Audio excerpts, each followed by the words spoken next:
एक रात जब मैं सो रही थी, अचानक मेरी नींद खुल गई और मेरे रोंगटे खड़े हो गए। इधर उधर देखने पर पता चला कि खिड़की के बाहर कुछ विशाल चीज थी जो चांद की रोशनी को रोक रही थी। मैं चौंक गई और उसे ध्यान से देखा। खिड़की के बाहर एक बहुत बड़ा चेहरा मुझे घूर रहा था। इसका आकार मनुष्य के चेहरे से 3 गुना बड़ा था और इसकी त्वचा का रंग गहरा काला था और यह मोटे तौर पर मुस्कुरा रहा था। मैं आश्चर्य से बिस्तर से उछल पड़ी। इससे भी अधिक चौंकाने वाली बात यह थी कि मैं दूसरी मंजिल पर थी। कोई इंसान इतना बड़ा नहीं हो सकता। मैं कांपते हुए चिल्लाई, पुलिस। मैं कुछ नहीं कह सकी। थोड़ी देर बाद वह धीरे धीरे दूर चला गया। जब वह चला गया तो वह मुस्कुरा रहा था और मुझे घूर रहा था। उसकी आंखों ने मेरे पूरे शरीर को पैरालाइज्ड कर दिया और मैं हिल भी नहीं सकी। जब वह बहुत दूर था, अंततः मैं उसका शरीर देख सका।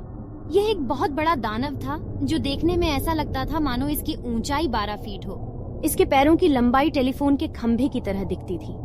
मैं यह दृश्य देखकर वहीं फ्रीज हो गए। वह क्या भला था? क्या यह एक सपना है? लेकिन कितनी बार मैंने अपनी कांपती जांघों पर चिमटी काटी, मुझे एहसास हुआ कि यह कोई सपना नहीं था। आखिर वह कौन था? मुझे बड़ा संदेह हुआ और मैं आस पड़ोस के लोगों से पूछती रही कि क्या किसी ने उसे देखा है। उनमें से एक बूढ़ी औरत थी जिसकी उम्र 80 साल से ज्यादा थी और उसने बड़े आश्चर्य भरे भाव से मुझसे कहा। वह वापस आ गया था और मैंने उसे तब देखा था जब मैं लगभग 30 वर्ष की थी। जायंट के आने के बाद गांव में लोग मरने लगे। जब मैं छोटी थी तो मेरे माता पिता ने मुझे बताया कि शहर में एक विशालकाय प्राणी दिखाई देता है, लेकिन मुझे विश्वास नहीं हुआ। लेकिन वह फिर प्रकट हो गया।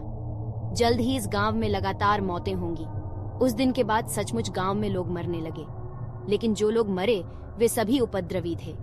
ये जिन्होंने दूसरे लोगों का पैसा चुराया, वो लोग जिन्होंने व्यभिचार किया और घोटालेबाज आदि।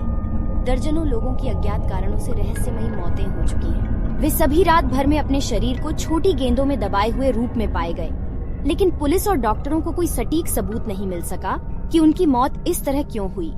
गांव के सभी लोग अत्यधिक भय से ग्रसित हो गए। फिर एक दिन जब मैं फिर से सो रही थी, एक तेज आवाज मेरे पूरे कमरे में गूंज उठी जैसे कोई गुफा हो। मैं हर 50 साल में इस शहर को साफ करने का काम करता हूँ। सभी मनुष्यों ने मानवता को नुकसान पहुँचाया है, इसलिए उनका समय समय पर निपटान किया जाना चाहिए। सौभाग्य से तुमने कोई गलती नहीं की है। सदाचार का जीवन जीते रहो। और खिड़की पर विशाल फिर से मुस्कुरा रहा था।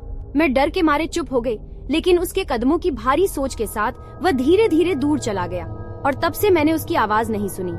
गांव के सभी लोग डर से कांपने लगे, लेकिन कुछ दिनों के बाद कोई भी मरने वाला नहीं था। सभी ग्रामीण एकत्र हो गए और कहा कि वह बाद में फिर आएगा और उन्हें इसके लिए तैयारी करनी चाहिए। इस समय भी मैं सचमुच डरी हुई हूँ। क्या वह सचमुच 50 साल बाद दोबारा प्रकट होगा? यदि हाँ, तो क्या मुझे यह शहर छोड़ देना चाहिए? अगर मैं यह जगह छोड़ दूं, तो क्या मैं उसके फैसले से मुक्त हो जाऊंगा?